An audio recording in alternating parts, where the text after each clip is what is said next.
Oke, selamat datang kembali. Kali ini kita akan melakukan pembahasan mendalam soal kehidupan dan pemikiran salah satu tokoh paling kompleks ya dalam sejarah Amerika, Booker T. Washington. Betul. Sumber utama kita kali ini autobiografinya sendiri, Up From Slavery. Anda sudah siapkan kutipan-kutipan kuncinya dan misi kita hari ini adalah untuk benar-benar masuk ke dalam pola pikirnya. Iya, bukan sekedar menceritakan ulang kisahnya kan? Betul. Dan ini penting, karena Washington ini seringkali disederhanakan. Kadang dianggap pahlawan, kadang dianggap terlalu kompromi. Tujuan kita adalah untuk memahami logikanya dia. Melihat dari sudut pandangnya ya. Tepat. Gimana pengalamannya dari lahir sebagai budak sampai jadi penasehat presiden, itu yang ngebentuk filosofi intinya tentang, yaitu, pendidikan, kerja keras, dan kemajuan. Mana deh, kisahnya itu nggak dimulai di ruang kelas, tapi malah di tungku garam. Dia kerja di sana waktu kecil setelah emansipasi. Benar. Dia lihat para pekerja nandain tong-tong garam pakai angka 18. Dia nggak tahu artinya apa, tapi dia penasaran banget. Katanya rasa penasaran itu yang memicu kerinduan mendalam untuk belajar membaca. Dan itu bukan sekedar keinginan iseng ya. Itu semacam kebutuhan yang membara dari dalam. Betul, sebuah kebutuhan. Dan kerinduan itu punya konteks yang sangat kuat. Buat dia, pendidikan itu ya kebebasan yang sesungguhnya. Emansipasi mungkin udah membebaskan dia secara hukum, tapi tanpa bisa baca dan paham dunia, dia merasa tetap terbelenggu. Iya, iya. Dia sampai merengek terus ke ibunya, minta dicarikan buku. Dan entah gimana caranya, ibunya berhasil dapat salinan bekas dari buku ejaan Webster, Blueback. Wah, itu kan bukan buku sembarangan ya pada masanya ya. Sama sekali bukan.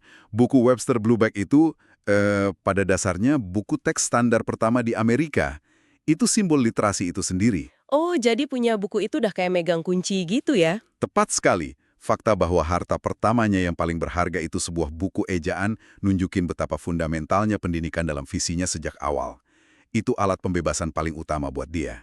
Tekadnya itu kemudian yang ngebawa dia ke perjalanan yang rasanya hampir mustahil ya, ke Hampton Institute. Benar. Dia dengar soal sekolah ini dan langsung mutusin harus ke sana. Padahal jaraknya ratusan mil dan dia sama sekali nggak punya uang.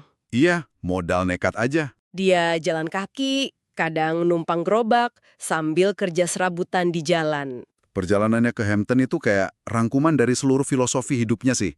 Dia sampai di kota Richmond, Virginia, itu benar-benar bangkrut, kotor, lapar. Lengkap ya penderitaannya. Lengkap. Dia jalan di trotoar sampai larut malam, dan akhirnya nemu tempat tidur di bawah trotoar, papan yang agak tinggi gitu. Dia bisa aja menyerah di situ kan, tapi sikapnya luar biasa. Dia nulis, saya lelah, saya lapar, saya adalah segalanya kecuali putus asa. Wow, ketangguhan mentalnya itu luar biasa. Dan pas akhirnya dia sampai di Hampton, penampilannya kan acak-acakan banget ya.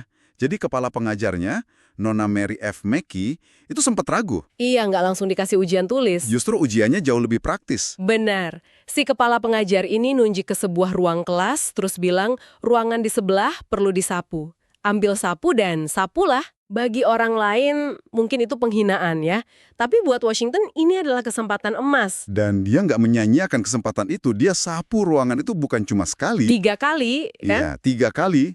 Terus dia cari kain lap, dia lap semua perabotan, dinding, meja, sampai 4 kali. Luar biasa rajinnya. Ketika kepala pengajar itu kembali, dia ngecek pakai sarung tangan putihnya, Iya. digosokin ke meja, ke dinding, dan nggak ada setitik debu pun. Lulus ujian berarti. Langsung.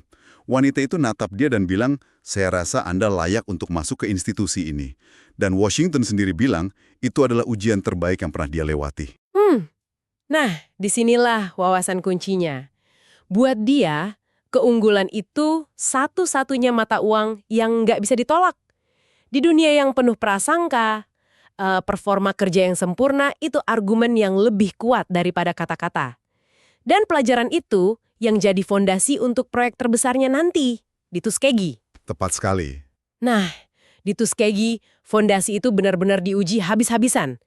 Waktu dia datang buat mendirikan institutnya sendiri, para siswa yang datang punya ide yang beda banget soal apa itu pendidikan. Ya, mereka pikir pendidikan itu buat lari dari kerja kasar, bukan? Bukan untuk menyempurnakannya. Mereka maunya belajar hal-hal yang kedengerannya terpelajar gitu, kayak bahasa Latin, Yunani. Dia pernah ceritakan nemuin seorang pemuda di gubuk reot satu kamar, sekelilingnya rumput liar, pagarnya rusak, kondisi hidupnya menyedihkan. Terus, Tapi di dalam gubuk itu, si pemuda ini lagi asyik belajar tata bahasa Prancis. waduh, Buat Washington, ini gambaran yang tragis dan salah kaprah. Dia harus mengubah pola pikir satu generasi, ngajarin bahwa pendidikan sejati itu praktis. Tujuannya adalah belajar melakukan sesuatu yang ingin dunia selesaikan. jadi gimana caranya dia melakukan itu? Dia nggak cuma ceramah kan? Nggak sama sekali, dia memimpin dengan contoh. Sekolah itu butuh gedung, tapi nggak ada uang. Solusinya? Bikin batu bata sendiri. Tepat, para siswa awalnya nolak. Mereka kan datang buat belajar dari buku, bukan dari lumpur. Bisa dibayangin sih. Dan prosesnya itu, wah pelajaran itu sendiri. Mereka gagal total awalnya. Lubang pembakaran pertama runtuh. Upaya kedua, ketiga, gagal juga. Para siswa pasti putus asa ya. Banget. Para tetangga kulit putih malah ngetawain mereka. Washington sampai harus menggadaikan arlojinya buat mendanai upaya terakhir. Serius? Sampai segitunya ya? Iya, tapi akhirnya mereka berhasil. Mereka bikin batu bata yang sempurna. Tindakan membangun sekolah mereka bata demi bata dengan tangan sendiri, itu pasti menanamkan rasa bangga yang nggak akan bisa diajarkan oleh buku teks manapun. Nah, dan di sini ada wawasan lain yang lebih dalam. Ini bukan cuma soal bangun gedung. Ini soal bangun reputasi dari nol. Maksudnya? Washington paham sebuah kebenaran brutal. Di dunia yang penuh prasangka, keunggulan itu satu-satunya pengaruh yang mereka punya. Bata yang sempurna, gerobak yang dibikin dengan baik, itu argumen yang nggak bisa dibantah. Ini strateginya untuk pemberdayaan ekonomi. Menjadi sangat diperlukan. Strategi itu yang kemudian membawanya ke momen paling menentukan dalam hidupnya. Tahun 1895, dia diundang pidato di pameran Atlanta. Iya, ini momen besar. Peristiwa yang belum pernah terjadi sebelumnya kan? Seorang pria kulit hitam bicara di hadapan audiens mayoritas kulit putih. Dan para pemimpin dari selatan. Tekanannya pasti luar biasa. Dia sendiri nulis kalau dia sadar, satu kalimat saja bisa menghancurkan kesuksesan pameran dan mungkin memicu kerusuhan. Wah, ngeri juga ya. Semua mata tertuju padanya. Dan dia nggak memilih retorika yang konfrontatif. Sebaliknya, dia pakai sebuah perumpamaan yang, cerdas bangetnya. Putus asa, ngasih isyarat ke kapal lain. Air, air, kami mati kehausan. Terus jawaban dari kapal lain itu singkat ya. Lemparkan embermu di tempatmu berada. Tepat. Mereka bingung, tapi terus minta air. Dan jawabannya tetap sama. Lemparkan embermu di tempatmu berada. Akhirnya kaptennya nurut.